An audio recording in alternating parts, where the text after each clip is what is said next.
can see, I don't have anything. I didn't get much chance to prepare for my speech, but I will try my best.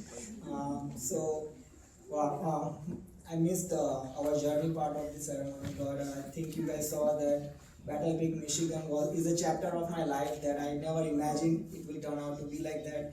I matched into this program after 15 years out of medical school. I was waiting for a chance to prove myself again, and Dr. Naiman Hart and the whole team provided me that. So thank you so much for that. They believed in me. They saw the doctor in me, which I always believed that I would be. And then soon after I matched into the program, I met my lovely wife who is here to support me. And like I want to say, like our program started with arrival of Dr. Okori's wonderful son, Christopher. And our program is ending with us having our first kid, Sahaj. So it's like a journey of kids, I always say that Bronson might be baby-friendly hospital, but our program is baby-friendly program. As you can see here, so many babies are here.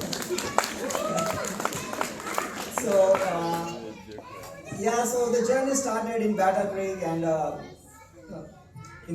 my colleagues have mentioned every single name that I can think of too. So thank you them for the support. We are graduating here today. I know it sounds like this ceremony is more about us, but to be very honest, these celebration for every single one's input here. Like they have provided support to us, even if you are not actively involved in the healthcare, but even if you are a family of a healthcare person, you are as much involved mentally and emotionally as the person who is working there. So thank you so much to everyone. Everyone has mentioned in thanks for almost every name, but I would like to thank the people of Battle Creek as well. They have opened their heart to us. I'm immigrant, and I came to Battle Creek, never had put my foot in this city, but the town accepted me. They accepted my family. My wife absolutely loves Battle Creek. I'm still surprised how come, because it's a good city, but still so I take the credit. I made sure that she loved the transition from coming to from India to here. And more importantly, the people in Battle Creek gave me opportunity to treat them. It's very scary. Like someone taking my healthcare decision from their own hand, I wouldn't trust most of the people, no matter what their degree is. But Battle Creek's people allowed me to treat them, and that's a part of the teaching that I was kind of waiting for so long. So thank you, Battle Creek people, and you are the part of my life now.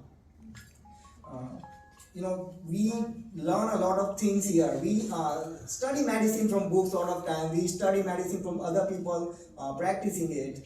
But when we see actually people doing it, we learn something different. I would like to mention about an incident. I was an intern working in my inpatient rotation, and I was rounding by myself with an attending. That was something we usually don't do, because we always have a senior with us doing rounding. But I was, for some reason, I was the only one rounding with that attending. And we entered a patient's room. The patient is a kind of elderly person. He needed some help with some bedding, and he needed some water. And the attending, without even waiting for me and thinking anything, the attending goes there and takes care of it. Now, most of my attending, I have seen them doing this, especially Dr. Naiman Hart, but what was different is that I asked that attending, you are this big doctor, and how do you feel like doing this? And I want to be like this. But the answer that attending gave me changed my perspective of how I should practice medicine. I can at most think that, I can think like my father is standing there, I should be treating them. But the attending mentioned that I can be on that bed, and if I can help them, maybe someone will help me.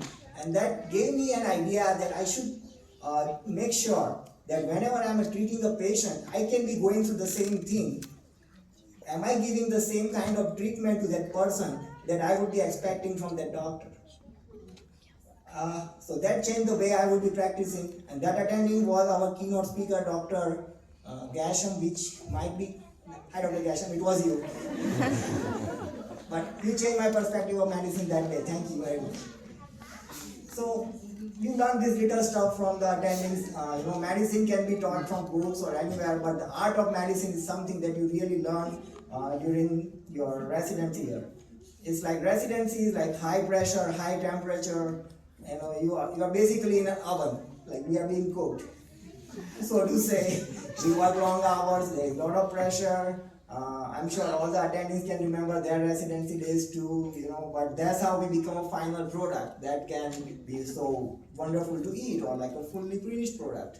So that's how I take it, and everyone has played a great role in my journey so far. They have bared with my bad dad jokes, and they have supported me. I may not make, most of the time, it doesn't even make sense to me, to be very honest, whatever I'm speaking. But I just have to say something so that, the mood lightens up. I cannot remain in an environment which is tense, because I believe that sometimes we make the environment unnecessarily too stressful, which is not necessary. Life can be smooth going. Or I would say in my own country's language, life can be sahaj, like the name of a kid. So that's the thing. Special thanks to Dr. Munji. When I was rotating with you in the pediatric, rotation, I never expected that I would be a patient there. But so the same thing happened when Dr. Gasham was saying that my child can be there too, and my child was there 2 days ago. So the life comes to full circle. And Dr. Siddiqui, thank you so much for taking such a wonderful care, with my baby and my boy. And I was there. It would have been a great different way. It would have gone a different way unless it was someone else. So thank you so much. All right.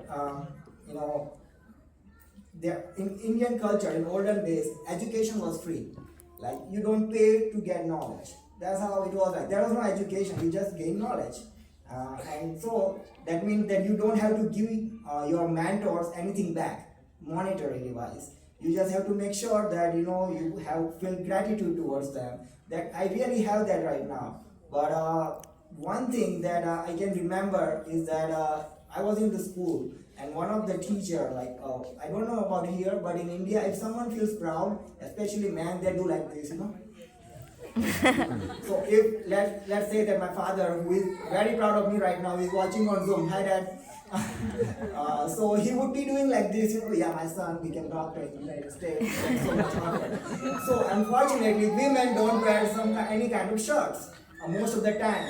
But there was a teacher in my class who said that I wear sari, traditional Indian dress, but whenever we see you go out, I would like to do like this, like my students made me proud. So that kind of commitment I want to give to my teachers here and all the healthcare professionals who have groomed me here, that whenever I will go, oh, by the way, I didn't mention where I'm going, right? I'm going to Wisconsin Racing. I'm doing outpatient medicine there.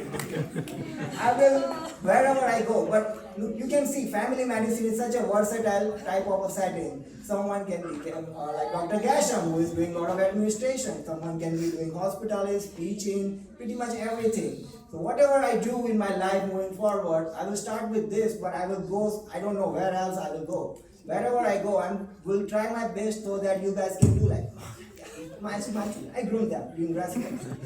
That's my promise. I can give you that. And I don't have anything else. Oh, one last thing that I have to mention. Without that, I would have been very dry. I would not have been focused. I would not have been pursue a day without it. To the same thing which is sitting right on the table, my water bottle. Thank you, my water bottle, for making me the residency.